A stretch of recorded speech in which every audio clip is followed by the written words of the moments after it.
जय हिंद। आज हम पढ़ेंगे क्लास 10 का तीसरा चैप्टर दो चर वाले रैखिक समीकरण। पहले उसका रिव्यू देखेंगे। देखिए, दो चर वाले रैखिक समीकरण। देखिए, दो चर मतलब ये होता है, चर राशि बता चुके हैं कि जिसका मान बदलता रहता है, यानी कि इसमें दो चर रहेगा, तो एक्स वाई या तो ए बी या सी डी। दो चर रहेगा। रैखिक समीकरण मतलब इसमें केवल घातक संख्या होगी, एक होगी। इसमें घातक संख्या होगी, एक होगी। ठीक। तो दो चर वाले रैखिक समीकरण मतलब दो ठो चर राशि रहेगा और रैखिक समीकरण उसी को हमको हल करना पड़ेगा। ठीक है। जैसे हम कोई समीकरण ले लेते हैं 3x + 2y = 6। देखिए, इसमें दो को चर है, x और y। ठीक। इसमें अधिकतम घातों की संख्या क्या है? एक है। नहीं कोई घात रहते घात मान लेते हैं, मानते हैं ना। अधिकतम घातों की संख्या एक और दो ठो चर, तो क्या है? दो। अब देखिए, तो इसमें दो चर वाले रैखिक समीकरण में एक समीकरण दिया है, मान लेते हैं एक और समीकरण कोई है 4x + 2y = 6 दिया है। इसे समीकरण दो मान लेते हैं, समीकरण एक मान लेते हैं। ध्यान से देखिए, इसमें दो ठो चर है, इसमें भी दो ठो चर है। अधिकतम घातों की संख्या कितनी है? एक है। इसमें अधिकतम घातों की संख्या एक है। ठीक है। अब देखिए, जिस तरह बहुपद व्यापक रूप बताए हैं, ऐसे ही दो चर वाले रैखिक समीकरण व्यापक रूप होता है। इसका व्यापक रूप होता है a1x। देखिए यहाँ पर लिख चुके हैं a1x b1c और c1 = 0, a2x + b2y + c2 = 0। यहाँ पर b1y रहेगा। ठीक है। ध्यान से देखो, ये सब क्या है? व्यापक रूप। जैसे बहुपद बताया ना व्यापक रूप, ऐसे ही दो को रहेगा, दोनों को एक नहीं बनाने, इसलिए हम इसको a1 वाले इसको a2 मान लिया है, इसको b1 वाले इसको b2, इसको c1 इसको c2। ठीक। यानी समीकरण रहेगा a1x b1y + c1 = 0 + a2x + b2y + c2 = 0। दोनों समीकरण है, उसका दोनों का क्या है? व्यापक रूप है। ठीक। अब देखिए, जब कोई भी समीकरण होता है रैखिक समीकरण दो चर वाला, जब उसको हल करते हैं तो उसका हल का एक सरल रेखा बनता है, आलेख विधि से हल करते हैं तो। ठीक है। दो मान एक्स हो गया तो इसका दो मान निकलेगा ना, एक्स का एक वाई का, तो इसका एक सरल रेखा बनेगा ग्राफी विधि पर। ऐसे दूसरे का भी एक सरल रेखा बनेगा, यानी कोई भी समीकरण रहेगा जब उसको हल करोगे तो ग्राफ पर एक सरल रेखा बनेगा। जैसे इस तरफ ग्राफ होता है, एक्स अक्ष वाई है, इस तरफ सरल रेखा बनता है, कभी इस तरफ बढ़ जाता है, कभी इस तरफ बढ़ जाता है। ठीक। अब ध्यान से देखो, इसमें आगे करना क्या है। देखो, अगर समीकरण हल संबंध, इसलिए क्या होता है, ध्यान से देखो, यदि a1/a2 is not equal b1/b2 है, मतलब कि हम कोई समीकरण दो को ले लेते हैं 3x + 2y + 5 = 0 और 4x + 6y + 7 = 0। इस समीकरण एक है, समीकरण दो है। ठीक। अब ध्यान से देखो, पहले वाले को माने कि a1, देखो a1x हो जाएगा b1y + c1 = 0, a2x b2y + c2 = 0। ये मान हो जाएगा a1 का a2 का b1 b2 c1 c2। ठीक। इधर समझ में आया। तो यदि a1/a2 b1/b2 के बराबर नहीं है, इसका मतलब बराबर नहीं है, यदि a1/a2 is not equal b1/b2 होगा, तो उस स्थिति में समीकरण का केवल एक हल होगा। ठीक है। और वो हल किस तरह होगा, यानी कि जब समीकरण ग्राफिक विधि पर हल करोगे उसको, तो इस तरफ हल होगा। देखो, जितनी स्थान पर सरल रेखाएं प्रतिच्छेदित करती है उसका उतना हल होता है। ठीक है। तो जब a1/a2 is not equal b1/b2 होगा, तो दोनों समीकरणों से बनने वाली सरल रेखाएं एक दूसरे को एक बिंदु पर प्रतिच्छेद करेगी। मतलब ये, इसका हल निकाल लो, इसका हल निकाल लो, इसका ग्राफ पर हल निकालो, तो रेखा बनेगा दो ठो ना, तो दोनों एक जगह पर प्रतिच्छेद करेगा। और जब प्रतिच्छेद करता है तो उसका क्या होता है? केवल एक हल होता है। एक जगह प्रतिच्छेद करेगा, एक हल होगा। है समझ में? है समझ में? अब देखो, यदि a1/a2 बराबर है b1/b2 के, लेकिन c1/c2 के बराबर नहीं है, मतलब कि मान लो, अगर यार मान लो यहाँ पर हम लिख देते हैं 3/6, यहाँ पर लिख देते हैं 2/6, 5/7। देखोगे यहाँ पर लिखो तो 3, यहाँ पर भी 3 लिखो। तो देखो a1/2 बराबर है b1/b2 के, है कि नहीं है? यहाँ भी 3/6, यहाँ भी 3/6 है। तो a1/2 तो बराबर b1/b2 के, लेकिन c1/c2 के बराबर है 5/7 हो गया। वहाँ पे कितना रहता तो इक्वल हो जाता, अगर यहाँ पर भी 3/6 रहता इक्वल हो जाता, लेकिन कह क्या रहा है, यदि a1/2 बराबर है b1/b2 को, लेकिन c1/c2 के बराबर नहीं है, तो देखो यार a1/2 बराबर b1/b2 लेकिन c1/c2 के बराबर नहीं है। इसीलिए जब a1/2 बराबर b1/b2 is not equal c1/c2 होता है, तो इस स्थिति में रेखाएं क्या होती है, समांतर हो जाती है। ठीक, मतलब इसका अगर ग्राफिक हल निकालोगे इस तरफ अक्ष बनेगा ना, तो एक समीकरण का हल इस तरफ निकलना है, दूसरे का इस तरफ हो जाएगा, प्रतिच्छेद नहीं करेगा। जब प्रतिच्छेद नहीं करेगा उसका कोई हल निकलेगा ही नहीं। मतलब जब रेखाएं समांतर होगी तो इसका कोई हल नहीं निकलेगा, है समझ में? तीसरा कह रहा है यदि तीनों बराबर हो, यानी a1/2 बराबर है b1/b2 के और c1/c2 के। मान लो अगर हम यहाँ पर 3/6 लिख देते हैं, तब देखो a1/2 बराबर b1/b2 बराबर c1/c2 हो गया। इस स्थिति में रेखा क्या होती है, समानुपाती होती है और उसका अनेक हल होता है। इस स्थिति में ग्राफिक विधि इस तरह बनेगा। देखो इस तरफ अक्ष होता है, तो पहले समीकरण का सरल रेखा बनेगा इस तरह मान लो, अच्छा दूसरे का इसी पर बन जाएगा, पहले का भी इसी पर, दूसरे का भी इसी पर। अच्छा अगर ऊपर चढ़ गया तो हर जगह प्रतिच्छेद कर रहा है कि ना कर रहा है, ठीक। और जब हर जगह प्रतिच्छेद करेगा मतलब उसका अनेक हल होगा, इसीलिए उसका क्या होता है, अनंत हल होता है। ऐसा समझ में? शुरू से रिवाइज कर लो। देखो दो चरण रैखिक समीकरण में होता है a1x + b1y + c1 बराबर 0, पहले समीकरण का। a2x + b2y + c2 बराबर 0 दूसरे का। जब a1/2 इज नॉट b1/b2 रहेगा तो एक हल होगा, रेखाएं प्रतिच्छेदित करेंगे। a1/2 is b1 = b1/b2 is not equal c1/c2 होगा, तो कोई हल नहीं होगा, रेखाएं समांतर होगी। और a1/2 बराबर है b1/b2 के और c1/c2 तीनों आपस में बराबर है, तो अनंत हल होगा और रेखाएं क्या हो जाएगी, समानुपाती हो जाएगी। इतना समझ में आया है?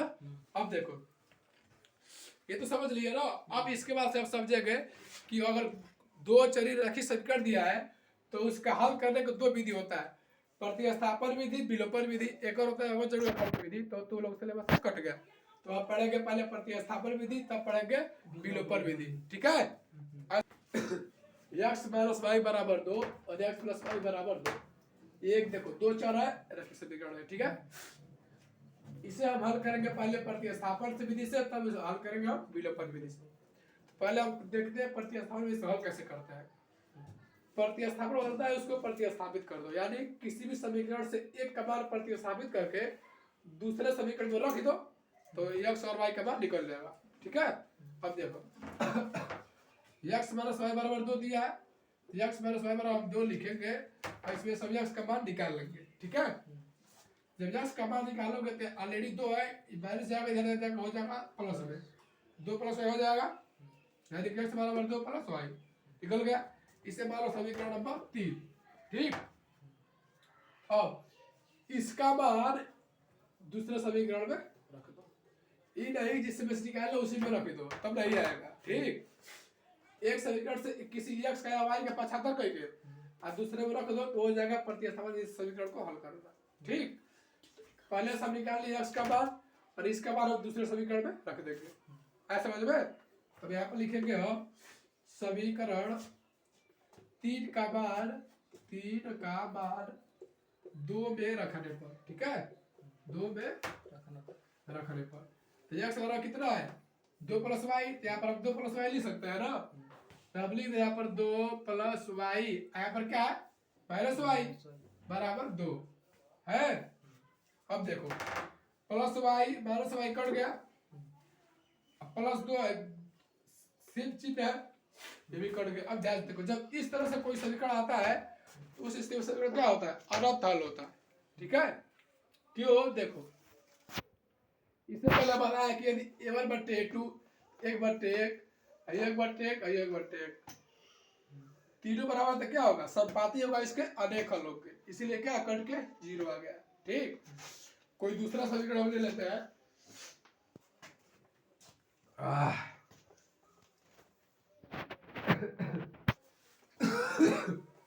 जैसे हम एक और समीकरण ले लेते हैं।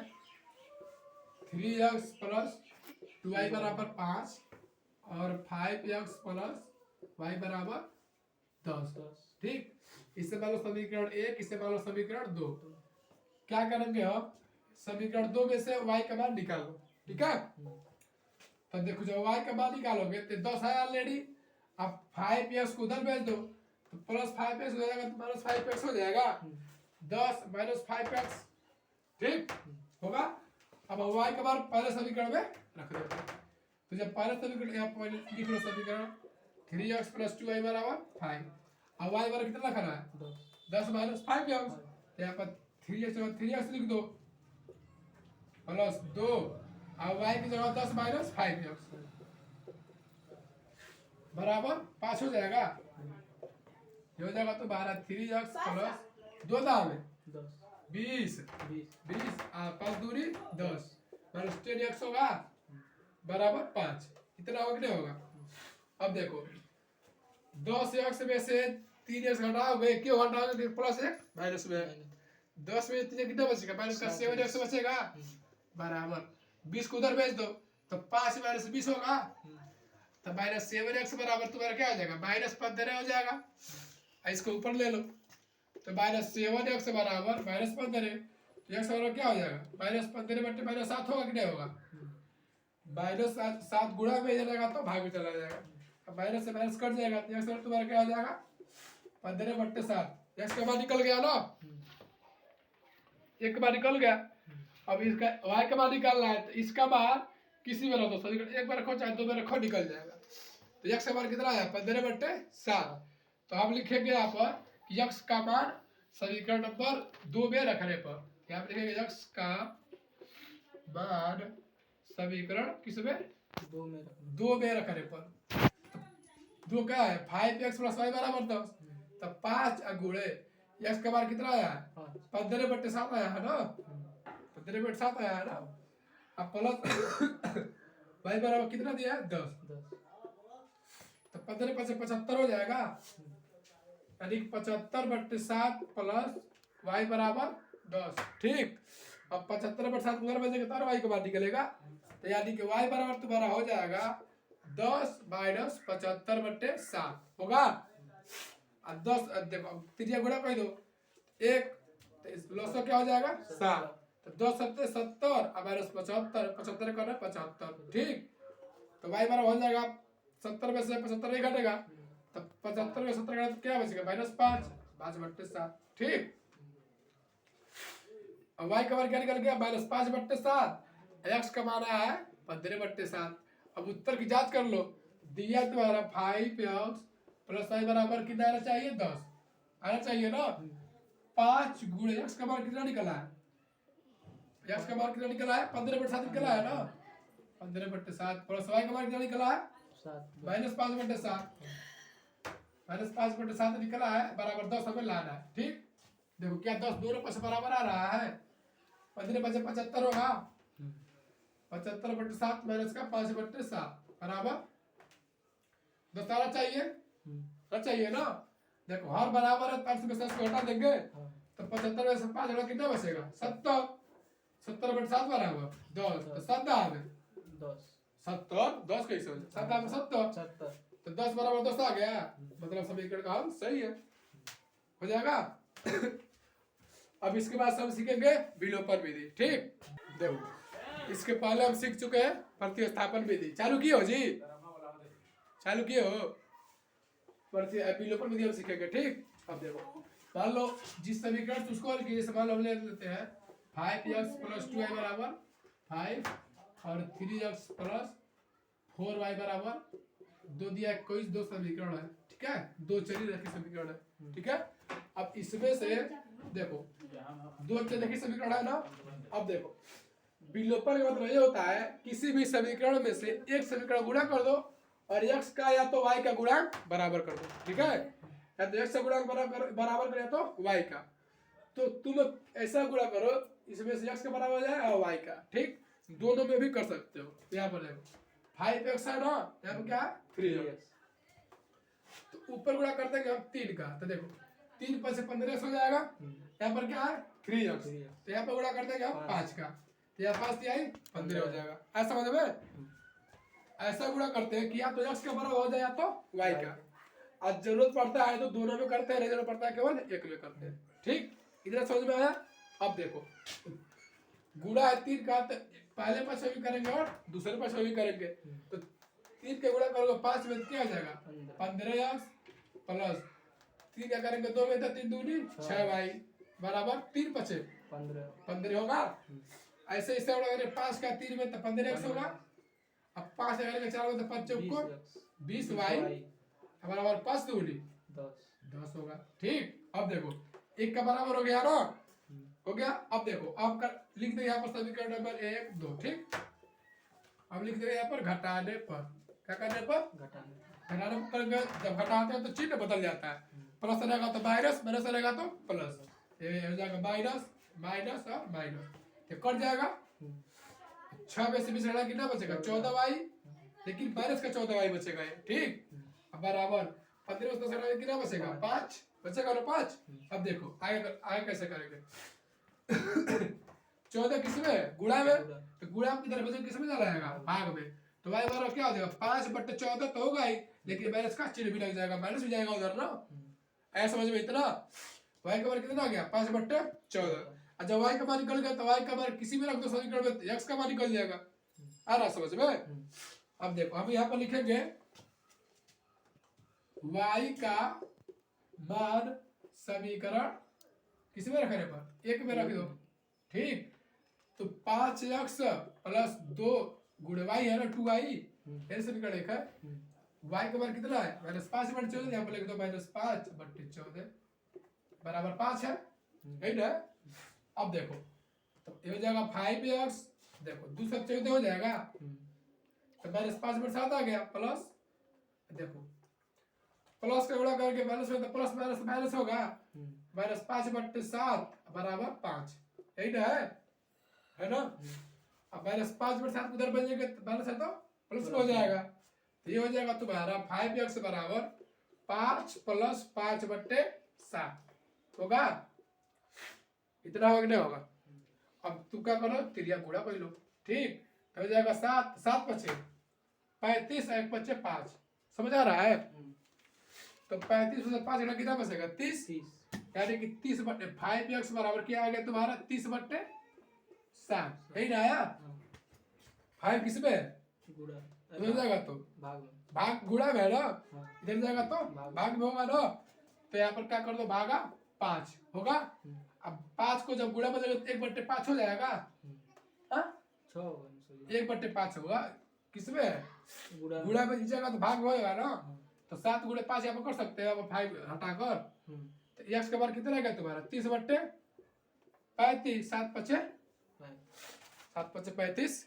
ठीक है, अब देखो x का मान निकल गया तुम्हारा 30/35, अब y का मान कितना निकला -5/14।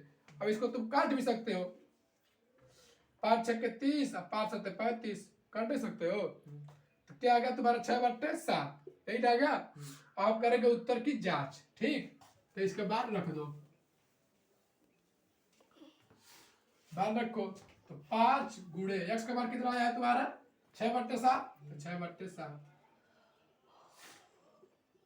प्लस 2 गुणे y का मान कितना आया, y का मान कितना आया जी 5 -5/14 ना, बराबर 5 आना चाहिए। अब देखो 6 × 5 = 30, 30/7। अब देखो 2 × 7 = 14 होगा, -5/7 बराबर 5। ठीक, अब देखो, अब यहाँ पर देखते हो माइनस माइनस प्लस होगा ना, प्लस होगा यहाँ पर। ठीक, तब देखो 30 + 5 कितना हो जाएगा 35, तो हो जाएगा तुम्हारा 35/7 बराबर 5, तो 7 × 5 = 35, तो 5 बराबर 5 तुम्हारा। समझ में, जब दोनों पक्ष बराबर आएगा तो इसका मतलब हल सही है। ठीक है, अब देखिए प्रतिस्थापन विधि विलोपन विधि दोनों हो गया है। अब अगली वीडियो में जो इम्पोर्टेंट क्वेश्चन होगा इस चैप्टर से वो हल करवाएंगे। ठीक है, तब तक के लिए जय हिंद।